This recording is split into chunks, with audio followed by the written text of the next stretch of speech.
Hello বন্ধুরা, কেমন আছো? আশা করি ভালো আছো। আমরাও ভালো আছি। আর আমরা আজকের এই ব্লগটা যে যে বন্ধু যেখান থেকে দেখছো, আশা করি সকল বন্ধুই ভালো আছো ও সুস্থ আছো। আমরাও সুস্থ আছি। আমি আবারও চলে এসেছি নতুন সকালে, নতুন দিনে, নতুন একটা ব্লগ নিয়ে। আশা করি তোমাদের সকলেরই ভালো লাগবে। আজকে দিনটা খুবই স্পেশাল। খুবই স্পেশাল কেন বললাম, চলো সেটা তোমাদের বলে দেবো। তাছাড়া তোমরা দেখেও বুঝতে পারলে স্পেশাল কেন। আজকে আমি ঘুম থেকে খুব সকাল সকাল উঠে পড়েছি, এই 4:45 মতো হবে। আর ব্লগটা খুব সকাল সকাল স্টার্টও করে দিয়েছি, কারণ আজকে বেশি সময় নেই, কাজ প্রচুর। সকালবেলায় বাসি কাজগুলো করে বাসি কাপড়েই আমি প্রথমে রান্নাঘরটা পরিষ্কার করতে এসেছি। কারণ হচ্ছে আজকে সোমবার, শ্রাবণ মাসের প্রথম সোমবার। আমি তো শিব পুজো করি, সেই জন্য রান্নাঘরটাকে আগে ভালো করে পরিষ্কার করে নেব। কারণ কালকে পরিষ্কার করেছি, তবুও আর একবার পরিষ্কার করে নেব। আজকে তো কোনো আঁশ ছুলে হবে না, পুরো নিরামিষ হতে হবে। তাছাড়া আজকে আমি ভাতও খাবো না, সেই জন্য রান্নাঘরটা ভালো করে পরিষ্কার করে নিচ্ছি। আর এটা আমি খুব সকাল সকালই করে নিচ্ছি। ছেলে এখনও ঘুমাচ্ছে, আর ওর বাবা বাড়িতে নেই। আমি ভাবলাম এই ফাঁকে আগে রান্নাঘরটা পরিষ্কার করে নিই, তাই আমি রান্নাঘর পরিষ্কার করতে চলে এসেছি। রান্নাঘরটা পরিষ্কার করতেও টাইম লাগবে, কারণ হচ্ছে সব কিছু ভালো করে মুছতে হবে। এই দেওয়ালগুলো, গ্যাস সবই মুছতে হবে। মোছা জিনিস আর একবার ভালো করে মুছে নিচ্ছি। আজকে খুবই তাড়াহুড়ো করে কাজ করতে হবে, অনেক কাজ রয়েছে। রান্না বান্না কমপ্লিট করতে হবে, তার সাথে সাথে আবার পুজো করা আছে। একা হাতে সব দিকটাই সামলাতে হবে। রান্নাঘরটা ভালো করে মাঝে মধ্যেই সার্ফ দিয়ে পরিষ্কার করা হয়, তবু খুব তেলচিটে হয়ে যায়। রান্নার যে তেল, এই যে কী বলবো, একদম আঠার মতো। যতদিন না কিচেন চিমনিটা লাগানো হচ্ছে ততদিন এই কষ্ট আমাকে ভোগ করতেই হবে। এত তেল ছিটে, সার্ফ দিয়ে মুছে মুছেও যেন যায় না, তেল যেন ধরে রয়েছে মনে হচ্ছে এই প্লেটগুলোতে। যাই হোক, আমি মুছে নিলাম। আর এই দেখো, রান্নাঘরের সমস্ত জিনিসপত্র বার করেছি, সেগুলোকেও একটু ধুয়ে নেব। একটু সার্ফ দিয়ে এগুলো আর কলের ধারে না নিয়ে গিয়ে উঠোনেই এক বালতি জল নিয়ে এসে ধুয়ে নিচ্ছি, কারণ ওখানে টেনে নিয়ে যেতে খুবই কষ্ট একটা একটা করে। আর এখানে বালতিতে করে জল দিয়ে ধুয়ে নিয়ে আমি লাস্টে উঠোনটাকে একবার জল দিয়ে ধুয়ে দেবো, তাহলেই আমার কাজটা সহজ হবে। তাই আমি দেখো ভালো করে পরিষ্কার করে নিচ্ছি এই জিনিসগুলোকে। ভেবেছিলাম কালকে করে রাখবো, কিন্তু টাইম হয়নি। ছোটো ছেলেকে নিয়ে না, ইচ্ছে থাকলেও সব কাজ করা যায় না। ও এখন খুবই দুরন্ত হয়েছে, ছোটাছুটি করে, পড়ে যায়। তাই ওকে নিয়ে বসে থাকতে হয়, কাজ থাকলেও কাজ করা যাবে না। সব জিনিসগুলো দেখো আমি ভালো করে জল দিয়ে ধুয়ে নিলাম। এবার এগুলোকে একটু জল ঝরতে এখানে রেখে দিচ্ছি। এই কাজগুলো করে তারপরে আমি জামা কেচে আসবো, তারপরে কাজে আবার হাত দেবো, রান্নার কাজে। আজ আর চাও খাবো না। এই যে আমি রান্না বান্না করে আর একটু কাজে লেগেছি বলতে এই জায়গাটা খুবই ধুলো হয়েছে। এই শোকেসগুলোকে তো রোজই রোজই না, মাঝে মধ্যেই মোছা হয়, কাপড় দিয়ে ভালো ধুলোগুলো মুখে মুছে নেওয়া হয়, কিন্তু উপরটা আর মোছা হয় না। সেই জন্য আজ ভাবলাম এটা একটু পরিষ্কার করে নিই, কারণ এখান থেকে খুবই ধুলো উঠছে, দেখলাম ভালো লাগছিল না।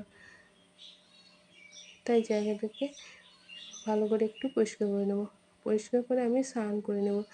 রান্না তো হয়ে গেছে,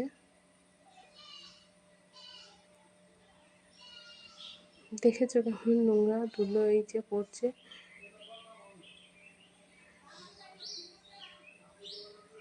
স্নান করার আগে এই কাজটা না করলে স্নান করে করা যাবে না, ওই জন্য আমি আগে করে নিলাম। আর এই যে এই ব্যাগটা দেখছো, বাক্স না ব্যাগ, এটা আমার ছেলে যখন ছোট ছিল তখন আমার মা দিয়েছিল। আর এগুলোতে আছে আমার ছেলের সেই ছোটোবেলাকার ছোট্ট ছোট্ট জামা প্যান্ট, যেগুলো এখন আর গায়ে হয় না, কিন্তু আমি জিনিসগুলো ফেলিনি, সবই এর মধ্যে পুরে রেখে দিয়েছি। আর দেখো, এটাকে একটা কাপড় দিয়ে ঢেকে দিলাম যাতে ওর ভিতরে ধুলোটা না যেতে পারে, যেটুকুনি সেফটিভাবে রাখা যায় আর কি, ওটাকে আমি রেখে দিলাম। যে এই মিডিলের জায়গাটা, এটাকেও পরিষ্কার করে নিলাম, ওটা আমার ছেলের ছবি, ওগুলো খুব ধুলো হচ্ছিল তাই একটু মুছে টুছে রেখে দিলাম। এত ধুলো কোথা থেকে আসে আমি কিছুই বুঝতে পারি না, শুধু দেখতে পাই ধুলো। বর্ষাকালে এখন তো বেশি ধুলো নেই, এখন তো প্রায় বৃষ্টি হচ্ছে, তারপরে সব ধুলো কাদা হয়ে যাচ্ছে, তবু এত ধুলো ঘরের মধ্যে কোথা থেকে যে আসে কিছুই বুঝি না। আর এই যে এগুলো হচ্ছে খাতাপত্র, এটাকেও একটু ঝেড়ে ঠিকঠাকভাবে রেখে দেবো।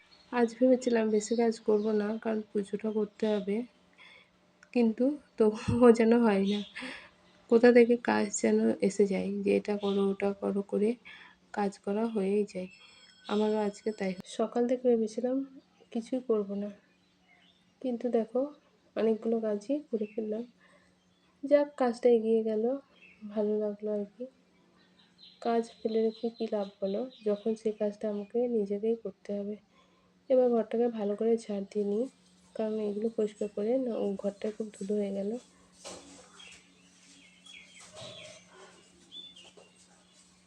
এই যে তলাগুলো যে ধুলো জমে বসে থাকে। আর তাছাড়া বেশি হচ্ছে টিকটিকি, এই টিকটিকির এত যে নোংরা করে ঘর, কি বলবো। ছোট ছেলে আছে, খেয়ে টেয়ে ফেলবে বলে আমাকে প্রায় 2-3 বার ঘর ঝাড় দিতে হয়।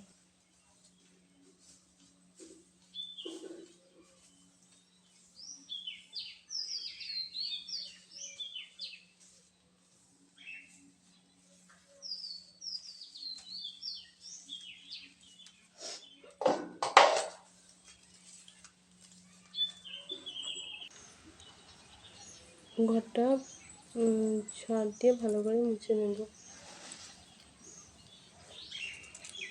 দেখো আমার ছেলে কেমন ঘরে কাগজ ছেড়ে ফেলেছে, এত নোংরা করবে ও, সব কিছু ছেঁড়া চাই ওর। যত বড় হচ্ছে তত ওর দুষ্টুমি বাড়ছে। আজকে যদি মনে হচ্ছে এটা, কিন্তু বড় হলে এই দুষ্টুমি খুব মিস করব, তখন আমার মনে পড়বে। স্নান টান করে দেখো আমি চলে এসেছি ঠাকুরের বাসনগুলোকে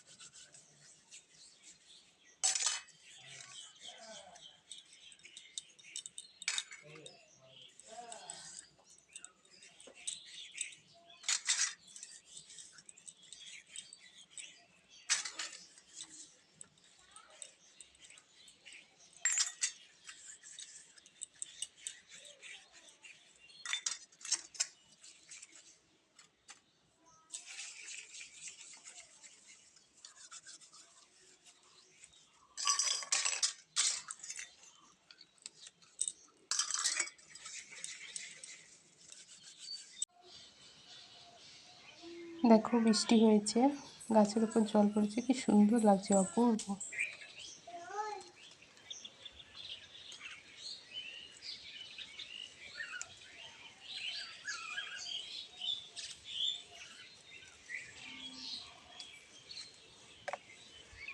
আর এই পাখির আওয়াজ, এই দুটো মিলিয়ে পরিবেশটাকে যেন অন্যরকম তৈরি করেছে।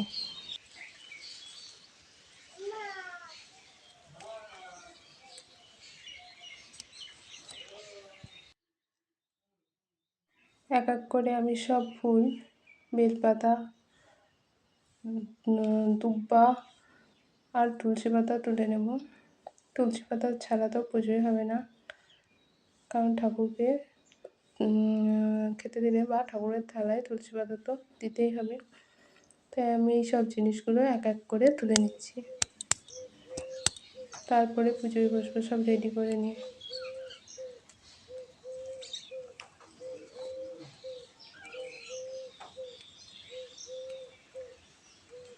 দেখো সব গাছের নতুন নতুন পাতা বর্ষার সময় খুব সুন্দর লাগে।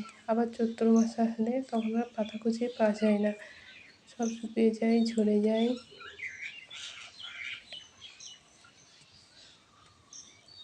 আমার সব কিছু তোলা হয়ে গেল। এই যে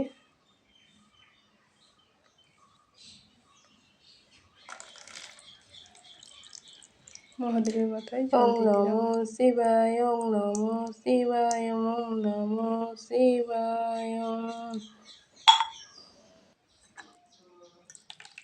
ওম নমঃ শিবায়, ওম নমঃ শিবায়, ওম নমঃ শিবায়।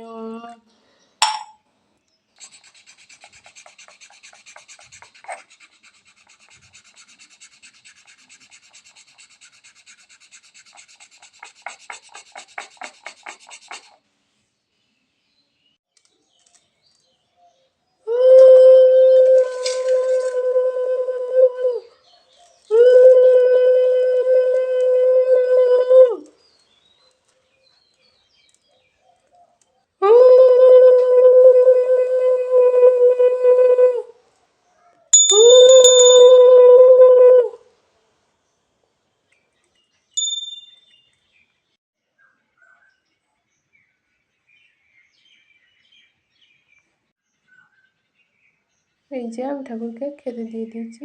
দেখো আমি পুজো করে চলে এসেছি, পুজো করে চলে এসে এবার খাবো। আজকে তো সোমবার, শ্রাবণ মাসের প্রথম সোমবার, তাই আজকে আমি ভাত খাবো না। আজকে আমি তো হচ্ছে ফল খেয়ে থাকবো, মানে দুপুরে ফল খাবো, সন্ধ্যে রাতের বেলায় সাবু টাবু কিছু খেয়ে নেবো।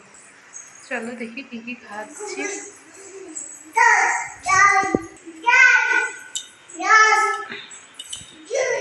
নিয়ে নিয়েছি খেজুর, তারপরে হচ্ছে লেবু, বেদানা, পেয়ারা আর হচ্ছে কলা, এগুলোকে খেয়ে নেব। সন্ধ্যেবেলায় ছেলের জন্য হাজব্যান্ড গাড়ি কিনে নিয়ে এসছে। দুদিন থেকে আনবো আনবো করে ছিল না, আজকে নিয়ে এসছে। আর ও গাড়ি পেয়ে খুবই খুশি। এই যে গান হচ্ছে সেটা দেখে।